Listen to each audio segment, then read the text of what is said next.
This is Take a Cue, episode 13, now available in video on Spotify and YouTube. 1, 2, okay. 1, 2, 3,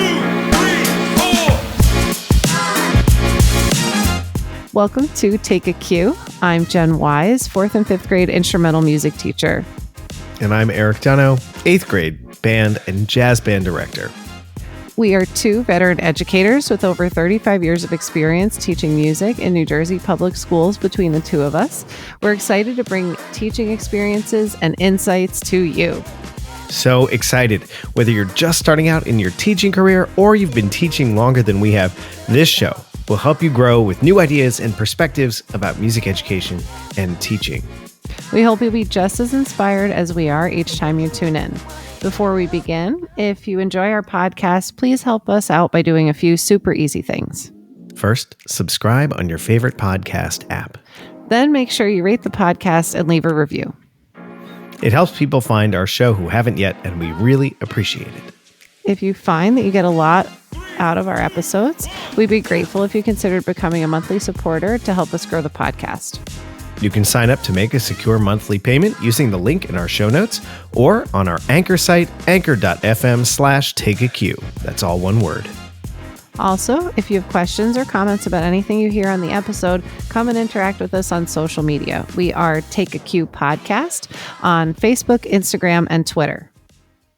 Happy New Year, Jen. Happy New Year, Erik. This is so great. Woohoo! We're here. We made it. We did already release a show this year. Yes. But when we recorded it, it was still 2022. This is our first recording in 2023. Mm-hmm. I'm happy to see you. You look like you are ready to take on 2023. I am so ready. I'm so ready. We made it, making it here was a big deal. So, we've got concerts coming up. We have great things happening. It's going to be a good month. So, heck yes. Yeah, absolutely. I just love Freestyle Friday because we have so much to talk about and so much has happened since I saw you last. So, So we'll start out on a personal note. Okay, yeah. How's everything going outside of the classroom? What's new?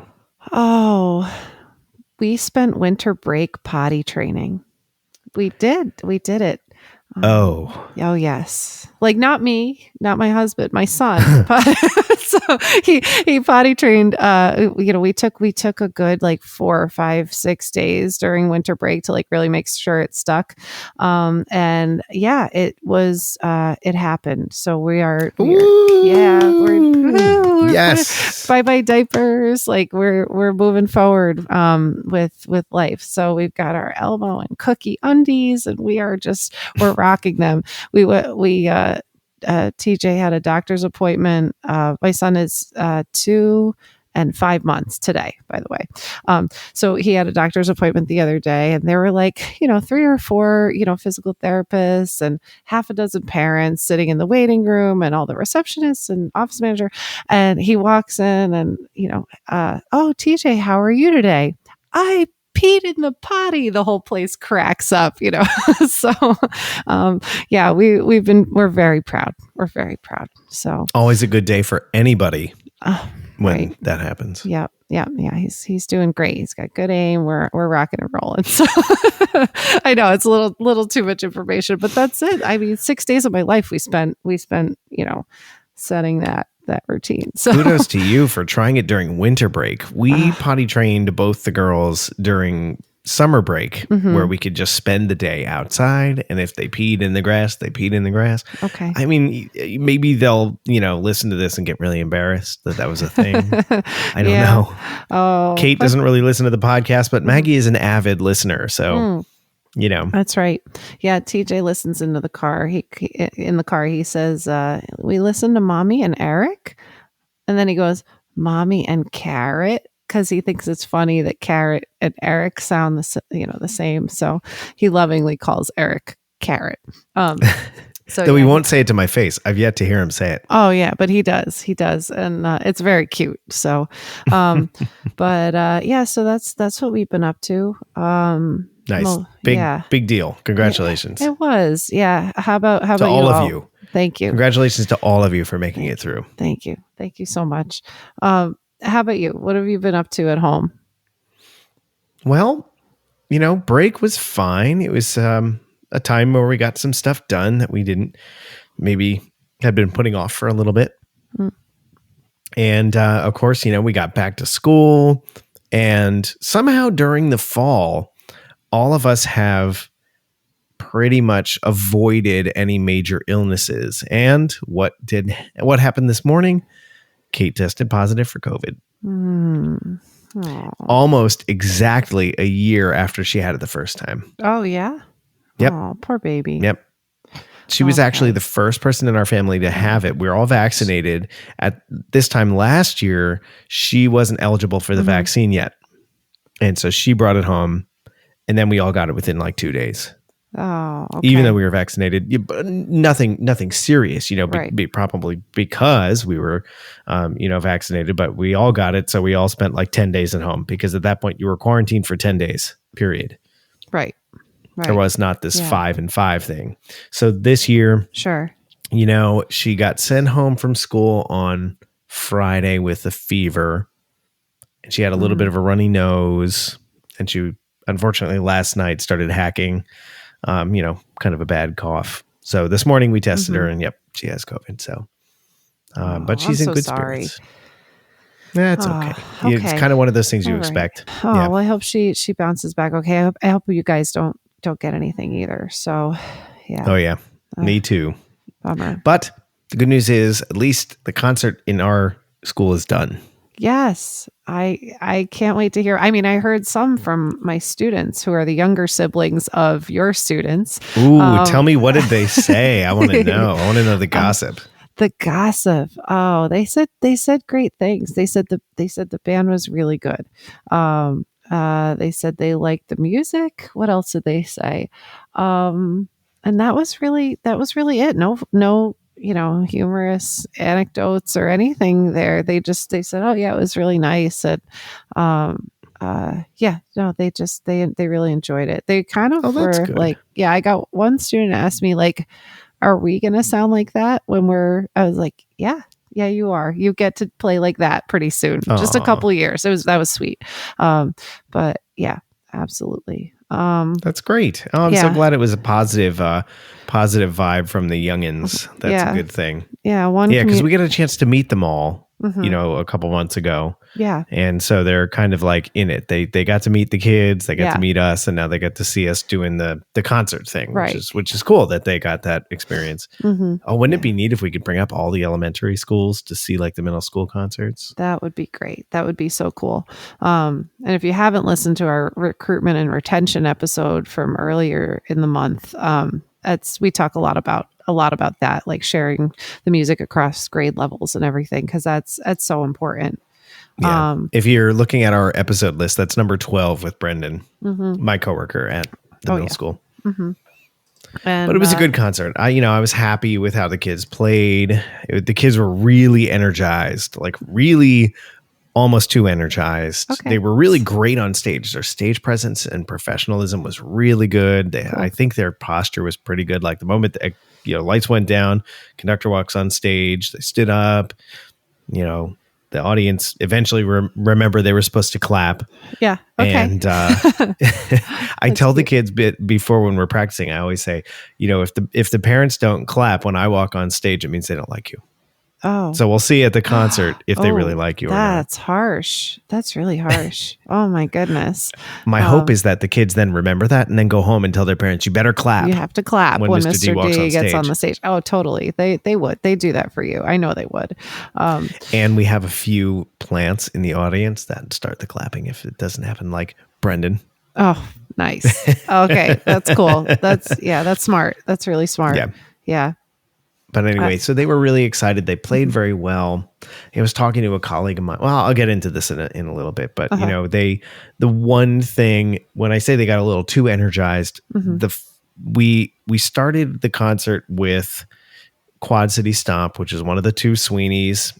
Yep. And they played it really well. I think like that was their chance to get comfortable on stage. And I'm glad I didn't program it later because I think it would have been out of control. Okay. Beginning of the concert went well. Then they played down by the Sally Gardens, which was very pretty. There were a couple of wrong notes in the sax section that we've been constantly working on and writing in and remembering. Middle finger, F sharp. F sharp. It doesn't help that there's a key change in the middle, but so they finally get comfortable with the F sharp, and then it goes away or something like that. And then the last tune was the Tudor Sketches Movement 2 and Movement 1. That's the William Owens. Okay. And Movement 1 ends with it's the brass ensemble for 8 to 16 measures, and then the woodwind ensemble for 16 measures. It kind of goes back and forth, and at the end everybody plays. Okay. And I think by the end, that last section, everybody was so on adrenaline. The tempo was okay, but they were like blasting. Oh. It was so loud. Yikes. So actually, I wanted to ask you later in the program your thoughts about how to work on some of the tone quality of a couple of my sections, but we'll get into that in a little bit. But but I think overall, really happy with how the kids were on stage. Really happy with how they played, and I think the 8th graders really gave the 7th graders they were really good role models at the concert. Oh, that's because we have the kids in the audience when they're not playing, so everybody can see each other. Yeah. Oh, that's really great. Which is awesome.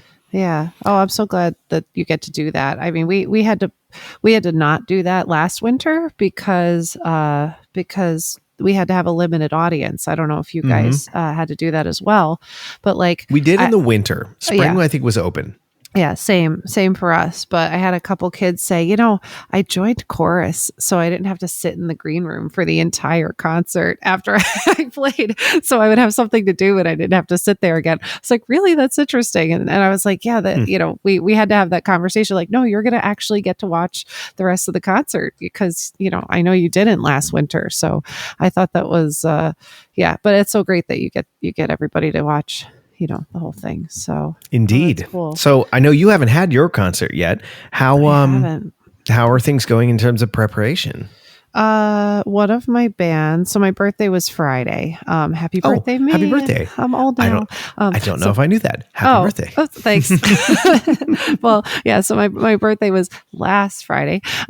And my students gave me a gift. They were able to get through their most challenging piece without stopping. So I can't say everything was, exactly what we wanted it to sound like or in the right place, but we didn't break down. So we're about 3 weeks from their concert, and I think that's a great place to be. So yeah, really already able to run the pieces. Now you can work on stamina and performance practice and all that. Yeah, that one was the last piece of the puzzle, and that's something I wanted to bring up today was stamina, because on 30-minute rehearsals once a week with a 30-minute lesson once a week, it's really tricky to build up that stamina. And we're struggling with that a little bit because somebody decided to program a 4th piece, and so God forbid I program 4 things for my concert that happens twice a year. So I'd like to talk about that. So I love that. Yeah. But hey, you gotta give them a stretch. I like that. Right. And I think nothing's out of reach for them. We also have a Sweeney sandwich, starting so with our program.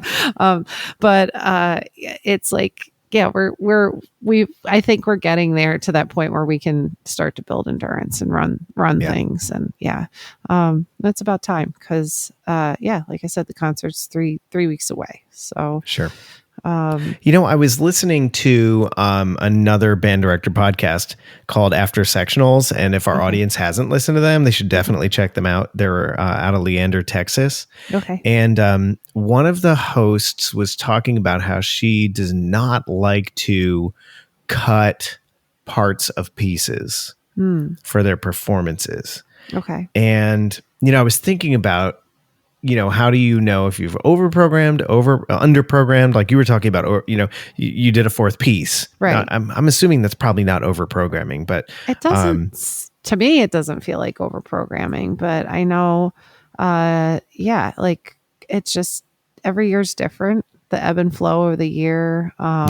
But 4 doesn't seem like a lot for me, especially since all I do is teach band, but then I think about it, and like the amount of instructional time it takes to get 4 full length pieces together is kind of Yes. a lot. So, Yeah. yeah. And that's, I was thinking about that. And, we cut the third movement of the William Owens. Yeah. We only did movement 2 and then movement 1. We're going to put the third movement in for Dorney at the end of the year, which if you're listening and you're not in the New Jersey, Pennsylvania area, that's Dorney Park. It is it's our end of the year festival. So we're going to do all 3 movements then. But I kind of felt like I'd maybe slightly overestimated what the kids were going to be able to pull together by the concert time. Right. I don't know. I am cutting part of 2 of my orchestra pieces. So for orchestra, the chamber orchestra is going to do definitely 1 piece, maybe 2, and then the full orchestra will do 3 pieces. But even with only 3 for the full orchestra, I'm still cutting part of it. One is an arrangement of Can, which is really fun. But Yes, we can. I remember you talking about that one. Can. That's right. But there's only so many times. There's only so many times you can do it in so many inversions. So we are cutting about 20 measures or so of that. And I have only 1 cellist in my orchestra this year, and this another piece we're doing called Frog in a Tree. Is it has the whole, like, there's like 30 measures in the middle. That's like cello playing forte with the rest of the orchestra going da da da da da, da, like piano, and it's just not going to work for us. So we ended up cutting like once through the melody. So yeah, 16. I 20 think it's measures or so. okay. Yeah, to look at your group and say, what are they going to be able to do successfully, and what maybe is not going to be the best experience. And I don't always think that means necessarily just not choosing the piece to begin with. Oh yeah, like they definitely had a lot to learn from those pieces, and it was really challenging to rehearse like that. Like, make sure you can hear, our cello player, and let's make sure you're doing everything you can to have him be heard. And but yeah, so it was good. It was just to put that out at a performance is it's just not fair to them. Sure. But so yeah, I don't think it's a huge deal to cut music. I'm not not going to cut something awkward and change the melody or change the a lot about the structure of the piece. It's just I'll cut once through the melody or something. So yeah. I struggle with this even still after doing this for a while. Is like kind of, especially in the winter concert, before I know the kids and know the group, programming something that I think is going to be challenging enough, but not over their heads. Yeah. I feel like by the time the winter concert's done, I have a really good idea of what we can do for the spring concert. Sure. And, Brendan and I work very well together. I'm familiar with the band. It's not like they're coming to me for the first time and I've never met them before or never heard them play. Yeah. But I still have a hard time at the beginning of the year really figuring out, what is this group going to be able to do? What am I really excited to do with them? And sometimes I want to make sure my excitement isn't beyond what they're going to be able to do successfully. Specifically, like I'm thinking about the jazz band this year. Oh yeah. That's even tougher because I don't know who the jazz band kids are going to be until after they've auditioned. Right. Yeah. The jazz band charts this year, Rick texted me because he has one of my kids as a private student, and he goes, "You're doing this tune on your first concert?" Oh, wow. It's hard. I'm like, yeah, it's really hard. Maybe that would have been more of a spring concert kind of thing. Yikes. But no. How did it go? I guess, it was fine. It was fine. It was, we did 2 tunes. We start rehearsing in October once a week for like 40 minutes after school. And we did a version of Ain't Misbehavin', and we did another shuffle called Back to the Basement. I don't remember who the composer was of that one, but they're both, they're both challenging pieces in terms of rhythm, in terms of technique, especially in the saxes. I have 2 7th graders and 2 8th graders in the sax section. The lead sax player is the 7th grader. He's the one that takes from Rick. And, you know, it's, I guess sometimes I think I must be like, okay, well, here's what my band last year could have done. So I'll program that. Right. But it's So not like, that. yeah, but I it's not forget the that same too. group every year. It's not. And you get, you do have to start from where you were like at the beginning of the year. I forget that all the time. I'll pick something for my winter concert and I'm like, oh, the band did great with this at last spring. I'm going to put this in and then, oh, right. Like it's half of my kids are brand new to me. Like, so yeah. No, I get that. I really get that. So it's funny you mentioned Rick, because I was going to say, oh yeah, some community members that were at your concert. I heard from Rick about your concert a little bit. He was there. Yeah. He said he was going to be there, but I didn't see him. All right. Okay. Yeah, he was there. And one of my students was like, I saw Mr. Rick at the concert. I was like, oh, okay, I'll have to give him a call and get his feedback on your concert. But no, he said it was great. Oh, that's good. Yeah. I haven't heard from him. I'll let you know. But oh no, that's cool. But it sounds like it was a great night. Like I really don't. I like I said, from the kids at least, I heard really good things about about the music. So I made sure to tell the parents about have the speech with the parents. I always tell them, all right, after the first number, I always turn to the parents and I say, all right, 7th grade parents, you don't have to listen to this yet. 8th grade caregivers, it's time to have the talk. And that talk is about joining band in high school. And there's usually like an uncomfortable chuckle. At that point. And we just do, we talked about in the recruiting how I always make sure the parents are really like on the same team. Don't just let your kids go, nah, I don't want to do band, or I'm not sure. Well, you don't have to do it next year. I always tell them to do it. Right. Tell them to, do band, schedule everything else around it. Right. So that was always a big part in the winter concerts, just making sure the parents know that like they need to push their kids to do it. Yeah.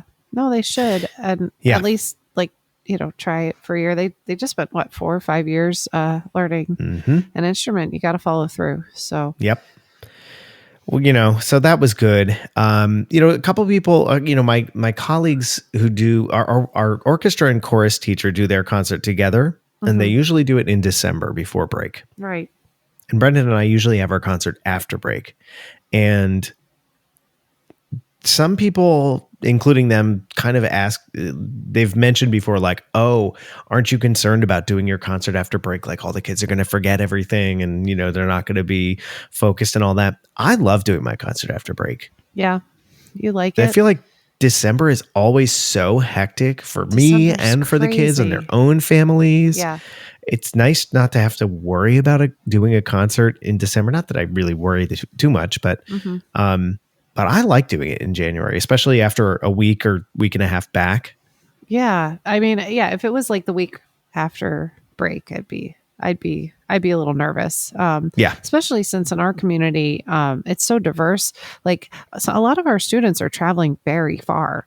Yes. That was one comment I got from community members at your concert was like, oh my goodness, I didn't really I didn't know how diverse the community we teach in was until I saw everybody in the auditorium, all the families from all, and like, I thought that was, it's so true. But, I had half a dozen students last week be like, I'm back from India. And I'm like, yeah, you're right. I haven't seen you since December, and welcome back. And how was your trip? And like that would be very stressful for me to have it the week we got back. And I think some of our students would end up missing out.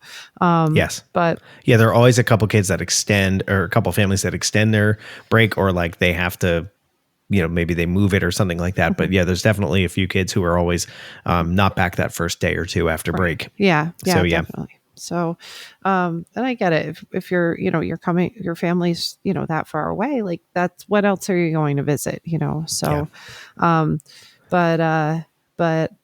yeah, I like the January concert thing. I used to do December concerts in my first job, and now, the January, February, early February concert thing. I like it. I've got a little extra time to polish things And Yeah. yeah, this time of year is a little more relaxed. You know, I didn't make it to your concert.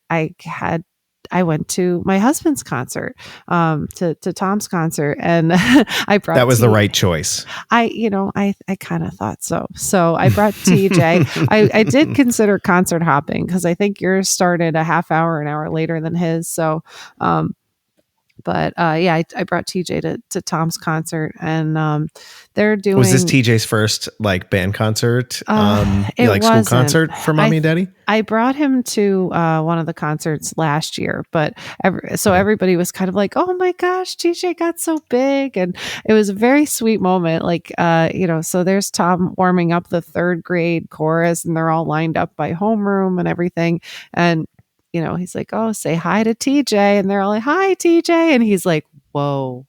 TJ's looking at all these big kids like, "Whoa, what are we doing here?" And then he watched them sing their songs, and daddy plays guitar, and it was very sweet.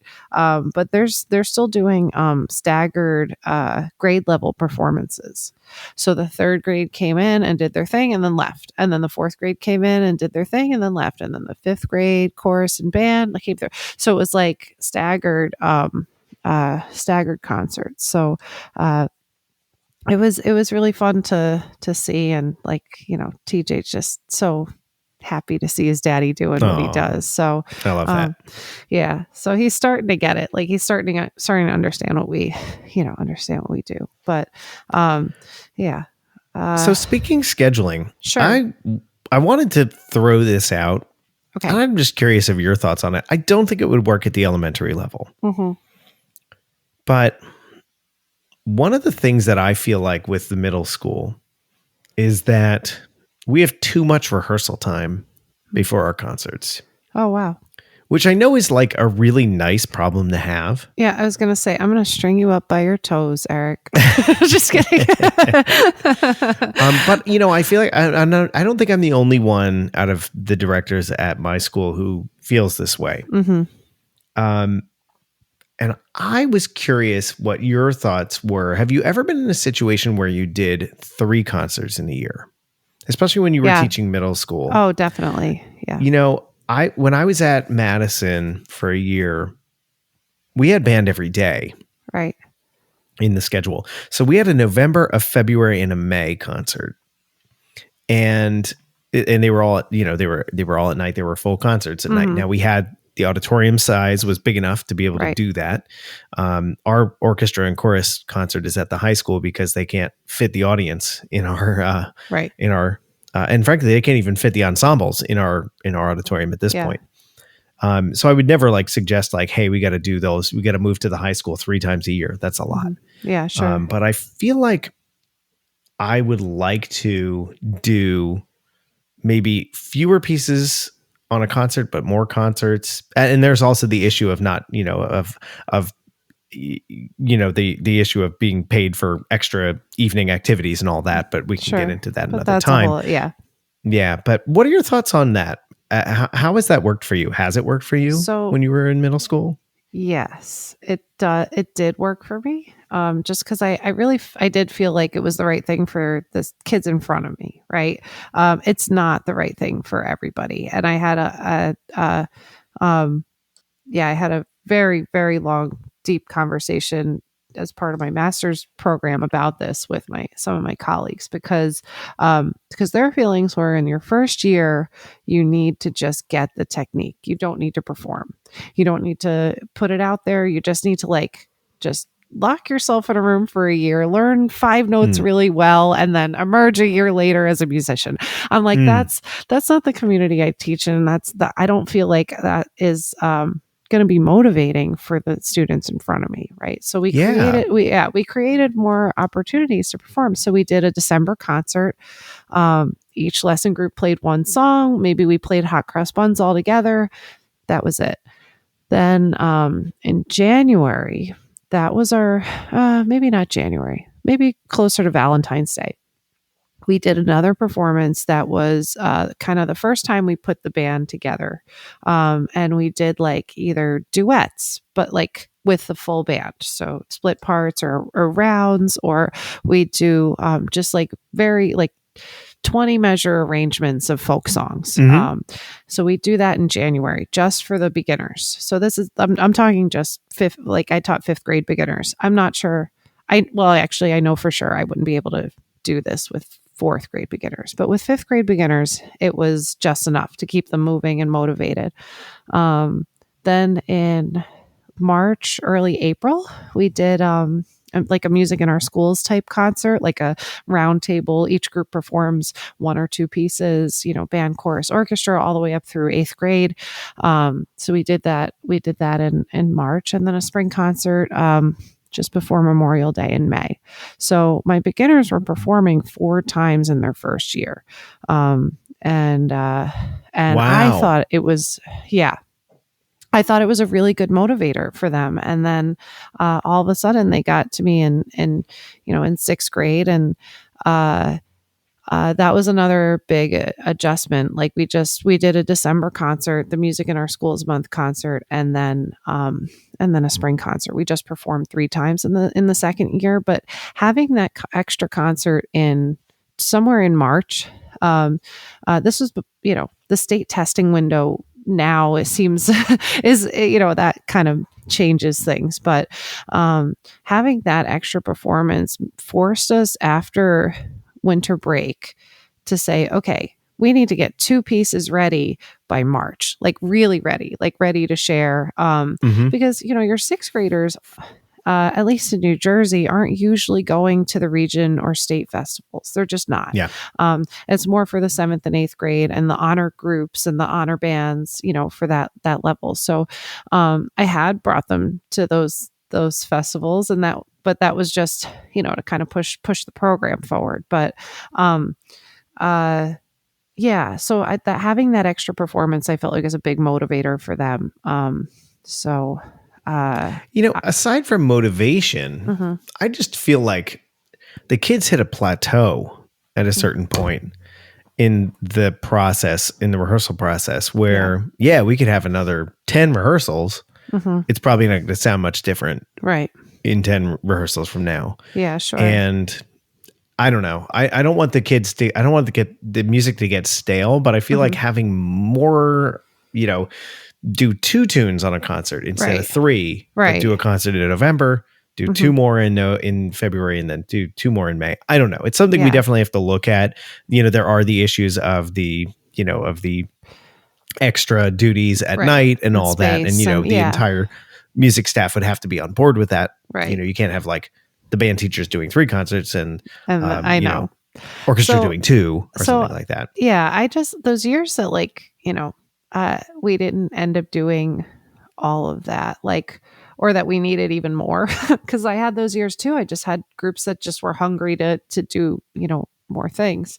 Or like bad contract years where like adding an extra evening thing to do this Music in Our Schools concert was like not cool. Because we all kind of did that pro bono, like that. We weren't compensated for that night because it was like, my group's doing 1 piece, whatever, let's just do it. It's Music in Our Schools, it was that.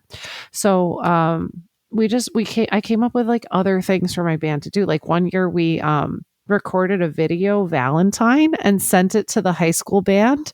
Like we learned the high school fight song in February, like just for fun, just we learned it, and then we recorded it and we sent it to the high school band, and we said, hey, this is our video Valentine to you, sending you love from the middle school, send us something back. And then they recorded something and sent it back to us, just like 20 measures of whatever piece they were working on. And then that was kind of a fun thing that we would do to just, it was like adding a performance, How fun is that, Jen? I'm going to totally steal that idea. You should, because it was really cute. I could probably find it on my computer somewhere. It was really nice. Sure. And you got to have a good relationship with your high school director. You got to have, those things already going for you, but like that was fun. And then, at the elementary level, what I do is like, if I've got a lesson group that's like just wanting to play for somebody, like we'll record something and send it in for the morning announcements, or I'll like Nice. let my principal know, like, hey, we're gonna play what we did, Sakura, the Japanese cherry blossom piece. Like my flutes learned it, and they were so excited that they learned it right, as things were blooming in the spring, and we like got up on the morning announcements and just talked about the piece and played it for the school, like on morning announcements. And it was like, I don't know, we just like add little performances like that. I know our orchestra, Sure. it's a cafetorium at Harrison School. So I know the orchestra will get up on the stage while everybody's eating and play play a That's couple awesome. things from the lesson book. Oh, that's so and fun. It's just like, I don't know, those things keep us going like a little Yeah. bit, Yeah. I feel like with the small ensemble now, we've started Mhm. doing a few more like smaller performances. We'll do it for just the band kids Yeah. and the chorus kids or Cool. something like that. Mhm. So there are some more performance opportunities, but I love looking at, those opportunities that occur, especially during the school day, Mhm. where it's not a huge undertaking Right. to get the performance in, just to play in front of people. Right. Totally. I like that. Yeah. We used to like do Christmas carols for the secretaries and stuff. And, just I love like, just to have, Sure. extra stuff. So Play Yeah. for the secretaries. That is so important. Oh my Anybody that's gosh. listening who's new to the profession or maybe old to the profession who doesn't do it, play for the secretaries. Yes. they They will love it. love it. And when you get your secretaries on your side, anything is possible. Oh yeah. That's great. That's so good. Oh. And they're usually, pretty darn awesome people. Oh yeah, they're amazing people. So I wanted to ask your help, Jen, and anybody in our audience. Yes. One of the problems that I run into at concerts in general, and I'm a reed player, Mhm. and I still run into this, and I have yet to find a good fix for it, are clarinets, especially squeaking during Oh, yeah. concerts. What's up with that? More than any other instrument, more than any other time during the year, Mhm. at concerts, they squeak like crazy. And I know it has to do with the fact that the lights are hot. Mhm. It's dry on stage. I tell them, okay, guys, remember, the moment we stop playing, you have to keep your reeds wet. You got to make sure that your reeds aren't drying out. You take them out of your mouth for 30 seconds. Those lights are going to dry out the reeds. Right. And then you're going to squeak. I cannot get my kids to stop squeaking. Oh. And I know I'm putting you on the spot here, but do you Yeah. have any suggestions, any thoughts? So I'll tell you what my students, like, we're not the first ones on the program. So like we sit there, we listen to the orchestra, and our reeds are just they're drying out. And then if they keep them in their mouth the whole time, they're turning to glue. Like I don't, so I totally get it. But exactly what you're saying, really, just like you have to keep it in your mouth. Like, when I'm talking to the audience, like you have to, like, I know we need you to be in rest position. Like that's our thing, but like you have to keep it wet. I allow them to bring water on stage, like a little water That's bottle. a good idea. Yeah. I know it looks crummy with like, a hot pink Nalgene bottle under the front row, but they cares? need, I let them bring water, on stage with them. I know people do this, but like, I'm assuming people teach this, but if they don't, like, having, where the writing is, where it says like Rico 2.5, like, making sure that the kids like lick that once before sticking it to the mouthpiece. I can't tell you how many teachers I've talked to, like, don't teach, like, lick the bottom of the reed before you put on the ligature. I feel like that's a simple thing that can cut back on the squeaking. I always have them soak the whole reed. I think that's so important. To even go just a step further is to soak the whole reed. Yeah. And, when you say to the kids, make sure that the reed is wet, even the butt, they usually like that. Yeah. Okay. And find that very funny. Yeah, sure. I'm sure. But no, that's so important, is to keep that, and I hadn't thought about that as a part of the reed, maybe that they're not getting, right, moistened on stage. Yes. Is that back of that reed. Now, I don't know between numbers. I'm not sure quite how that would work, but at least Right. getting on stage and making sure that the whole reed is sufficiently wet. That's a really good point. That's a really good point. Yeah, I mean that's the best I can do is like, Yeah. you know. My other thought is that like, you know, they're a little tense and then things like are just they do different things with their faces, but I you hadn't know, thought about embouchure being an issue too. I definitely will mention that to them. yeah, like tension, you know, because of being on stage and breathing a different, you know, I find my kids breathe a different way on stage. I don't know about you. We don't get the chance to rehearse on stage ever. So they get on a stage and they're just like, I can't take a full breath. And, you know, so sometimes I feel like, you know, I have to get them thinking about their breathing just to be aware of it. Cause I think that could contribute. I don't know. It's a mystery to me. Clarinet. Well, no, I appreciate the thoughts. Those are definitely things I'm going to mention to them. Okay. I had not thought about the butt of the reed drying out. Yeah. Even though they are told like soak the whole reed. Soak the whole reed. I mean, top to bottom. Yeah. And then having water bottles on stage. I mean, that's such a simple way to keep things. I mean, I never show mouths. up to a gig or a rehearsal without one. Like I don't either. Yeah, right. So I just so I'm like, why would I not like encourage my students to have water with them? Yeah, somewhere they might need it, you know. So it's an extra thing to carry. It's an extra thing they will leave behind. But I just I'd rather have them have it than not. So thank you for the tip. Sure. Yeah.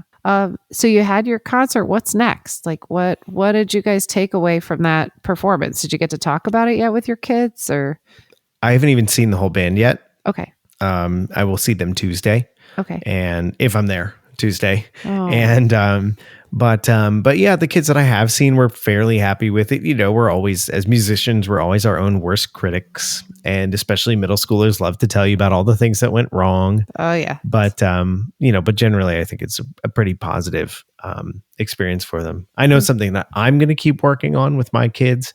The tone quality, especially from the saxophones and the trombones. The saxes are very bright and very present in the sound of the group.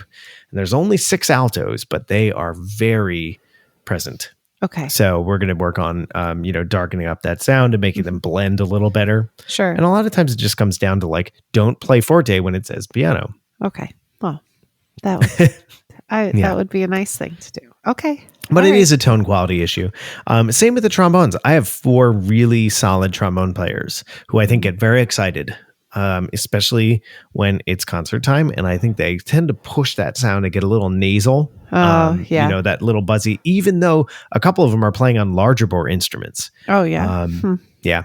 But they still get this. I think it's a mouth issue of opening up the oral cavity to really allow that sound to be dark. And that's something I want to keep working on with them. Okay. Because they play great. They play really well. Good. Well, but as far as the music, I'm really excited. Our next concert, our first concert was all composers that were men. And our second concert is going to be all composers who are women. Wow. Okay. Which is really exciting. And we've got some great music planned. Okay. Doing one of the marches by Carol Chambers, who we talked with back in episode 10. Yes. And so I'm going to be doing a march by Carol. That's so March great. of the Freedom Fighters, actually. We listened to that one on the episode. To that together. That was so good. Okay. Awesome. So we'll be starting, we'll be probably putting that one, I'm going to guess, in the middle of the program. I know it's weird to not end with a march, but, or we might put it at the end. I haven't decided the order yet. Okay. I don't have to know that. Yes. No, that's not necessary yet. What else? What else are you playing? So the second tune that we're doing, or one of the tunes we're doing, is Bamboo Warrior by Christina Huss. It's actually a brand new piece from 2022, and she wrote it during the pandemic. And it's a beautiful piece with a lot of Southeastern Asian influences. I'm not familiar with the piece. It's a brand new one to me because it's only been out for a year. Sure. And we're really excited to do that one. And then we're also going to be doing a piece called Paper Cut by Alex Shapiro. Oh. I've programmed this one before. Do you know it, Jen? I have heard this one. Yeah. This Cool. one's interesting. Yeah. Yeah, it's a really neat piece. It's an electroacoustic piece. I'd like to program an electroacoustic piece with my 8th graders sometimes because it's just different. Mm-hmm. So it's got a pre-recorded accompaniment that you have to play along with. Mm-hmm. And half of the piece is played by the ensemble with paper, where they crumple it and they pull it and snap it and then they rub it on the ground. And it's a really neat piece. There's a lot of cool. fun stuff, but it's also like, it's not just a novelty. Mm-hmm. And we actually did a video Skype rehearsal with Alex a couple years ago with one of my 8th graders, one of my 8th grade groups, and she was great. Oh, cool. So anybody who's listening, if you're looking for a cool piece, it would be totally appropriate, an easier high school piece or maybe a little more challenging middle school piece. If you're looking for a piece like that that's really different and you want to get a Skype rehearsal in, Alex is awesome. That's great. So I highly recommend getting in touch with her. Cool. So those are the 3 pieces. We're going to keep working on the William Owens tutor sketches also for Dorney. We're going to work on that 3rd movement. Yeah. And I think we got our plate kind of full. Oh, that's so good.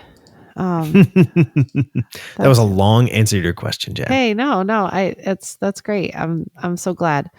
Yeah. So is there anything else? I know you haven't had your concert yet, so we haven't had a debriefing. You're kind of like in the thick of it right now, just getting ready for everything. Yeah, I am in the thick of it. And I'm getting observed this week, which is, it's like another, it's one of those things, like it's just another layer of, of everything. But luckily, like it's, it's going to be with my principal, who was a former band director, and he's always just happy to come and sit in and hear what we're up to. So, the plan is to have him observe one of my 4th grade trumpet lessons, and they're preparing for their first performance in a couple weeks. And in this lesson, this is the lesson where we really talk about like performance etiquette and how to stand on stage and like how to hold your instrument and bow and stand up, sit down, all those like little cherry on top elements of their performance. And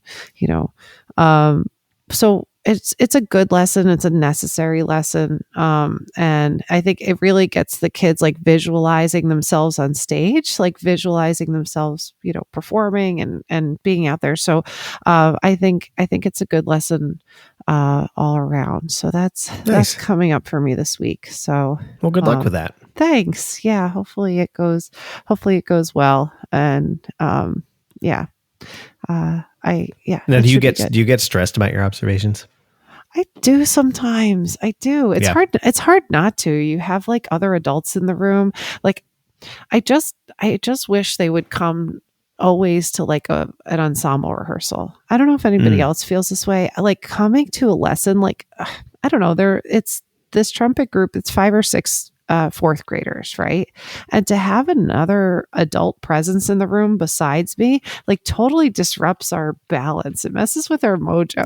And like I try and like be as welcoming as possible, and I try and like engage with the person in the room, because I think if you don't, then it's really awkward. Like if they're just sitting there like when there are only 4 or 5 or 6 kids in the room, and whoever's observing, I feel the need to engage with them, because it's just the kids get so tense and they clam up and they don't answer your questions and they don't play well. And then you have to address things you didn't plan to, because they're not like comfortable. So, I get a little nervous because I want to make sure it's like a good lesson for the kids too, so, sure.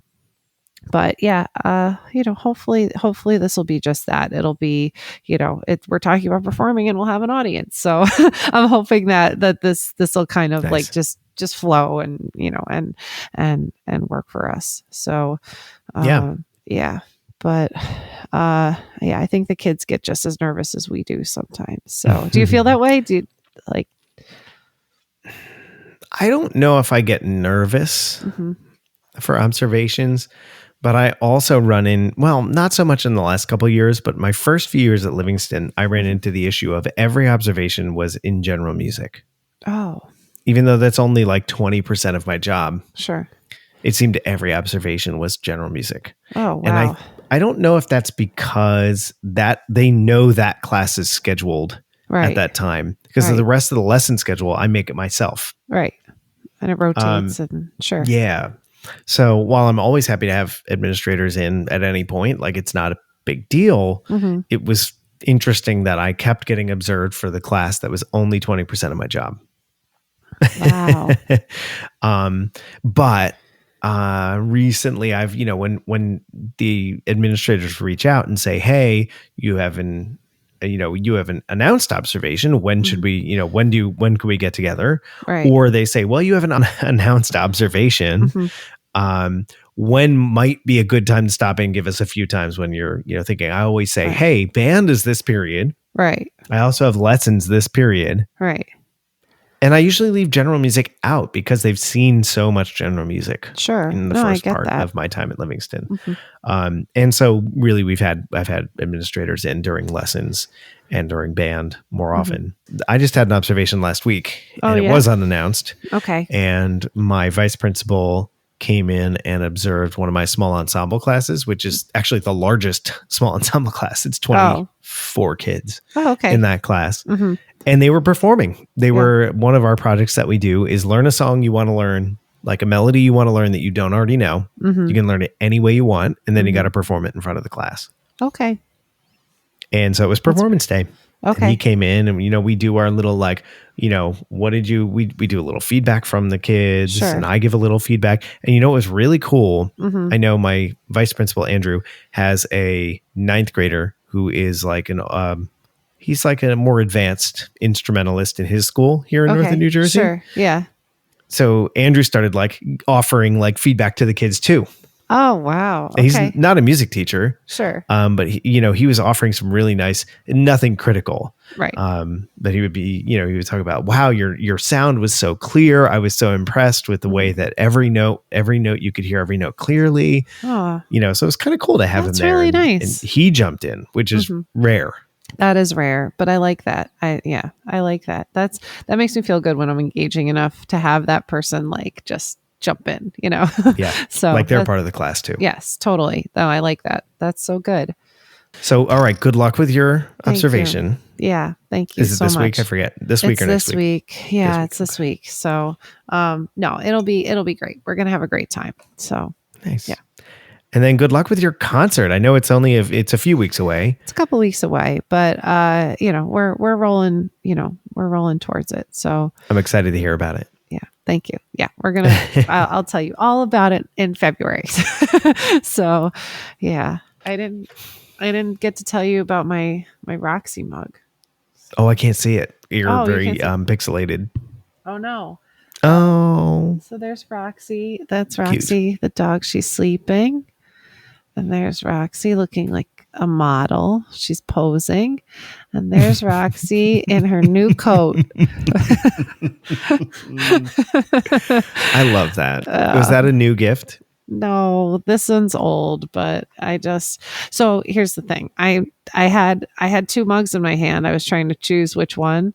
And one was my Roxy mug and the other was my Flute Center of New York mug. And I was like, if they're going to be a sponsor, I'll put them on my mug. But, nice. But so I put that one back in the cabinet. Roxy's way better. Roxy's way better. Yeah. So my mug is here. It says praise. Oh, nice. And because I'm a dork, it has music on it. Music notes. So Erik, 2023 is off to a great start. It sure is. I'm really excited for a great year. Yeah, me too. And lots more good discussions to come. So if you liked what you heard today, please go on to your favorite podcast app and leave us a rating and a review, a good one.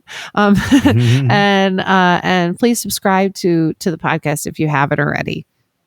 And, if you really enjoyed what you heard here, you got something out of it, and you think maybe some of your colleagues might enjoy it, let them know about us. If they don't already take a listen to Take a Cue, they definitely should. So let them know how great it is. on the podcast. If they don't already take a cue. Nice. Also follow us on Facebook, Yes. Instagram, Twitter, pass it along, repost our stuff. We'd love to get some more listeners. We're trying to grow our great podcast here. We have a lot of fun putting together these episodes, and we'd love for as many people to hear it as possible. Yeah. And please follow the link in the show notes. You can consider becoming a monthly supporter. You can make a secure donation to help us, keep moving forward and grow what we've been up to. So, yeah.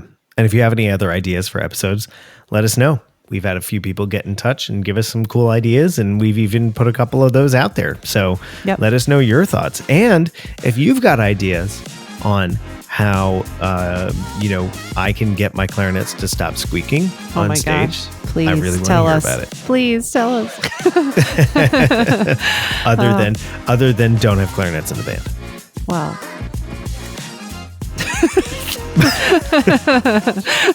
Yeah, we need them, I guess. Yeah, that's for another evening. We'll have to talk I guess we about need clarinets, don't Yeah, I guess we do. So, well, at any rate, thanks so much for listening, Jen. It was great to catch up with you. Yeah, Erik, really nice to catch up with you too. So, congratulations on the great concert this month. So. Thank you. And to our listeners, we hope you have a great rest of the month. We've got a cool episode coming up in the next couple weeks, actually in February, for it is about the NJMEA, which is the New Jersey Music Educators Association. We have our conference coming up in February, and we've got a bunch of really cool previews of some of the clinics that are going to be going on at the convention. So take a listen and see what's going on here in New Jersey. We got some really great stuff going on. Oh, absolutely. All right. So until next time, go out and make great music.